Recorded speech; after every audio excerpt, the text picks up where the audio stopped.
కాంగ్రెస్ వాళ్ళు ఏందన్న అంత మంచిగా చేసి లాస్ట్కి ఒకటి తెలంగాణ తల్లికి బతుకమ్మ పెడితే అయిపోతుండే కదన్న.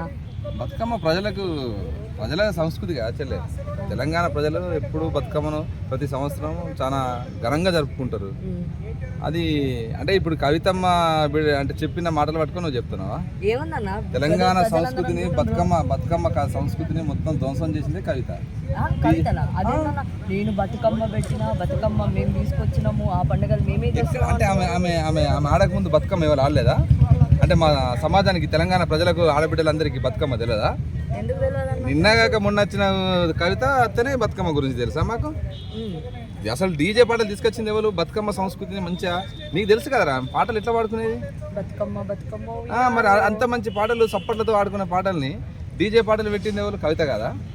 కోలాటాలు రాజస్థాన్ గుజరాతీ సంస్కృతిని తీసుకొచ్చింది కవిత కదా.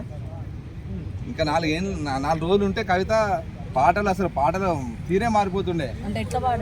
ఎట్లా పాడేది మొత్తం తెలంగాణ అసలు బతుకమ్మ పాటను తీసుకొచ్చేసి డీజే పాటలు మిక్స్ చేసి ఓ బతుకమ్మ నా బతుకమ్మ బతుకమ్మ బతుకమ్మ యో ఒకేసి పువ్వేసి 2 3 బతుకమ్మ బతుకమ్మ యో అన్నట్టుగా.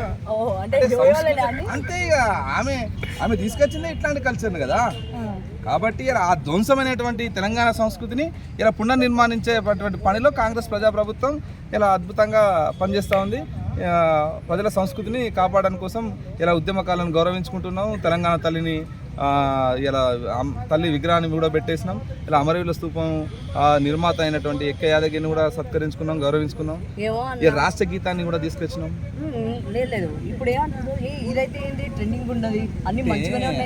కవితమ్మ రూపంతో ఉన్నది ఉంటేనే తెలంగాణ తల్లి. కవితమ్మ ఎవరు? అసలు కవిత ఎవరు? తెలంగాణకి ఏం చేసింది ఆమె?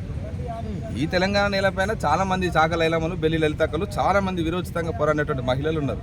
వాళ్ళని గౌరవించుకుంటాం. మేము ఆమె రూపాన్ని మేము ఎందుకు గౌరవించుకుంటాం? ఇలా సాధారణ మధ్యతరగతి బట్టగాల్సి మీదేసే పని చెల్లే బట్టగాల్సి మీదేసేటువంటి పనిలో ఇలా బీఆర్ఎస్ పార్టీ వాళ్ళు ప్రజల్లో ఆదరణ కోల్పోయింది కాబట్టి ఇలా ఇట్లాంటి నీచ స్థితికి దిగజారిపోయి మాట్లాడుతున్నట్టు మాటలు తప్పితే ఏం లేదు. అంతే.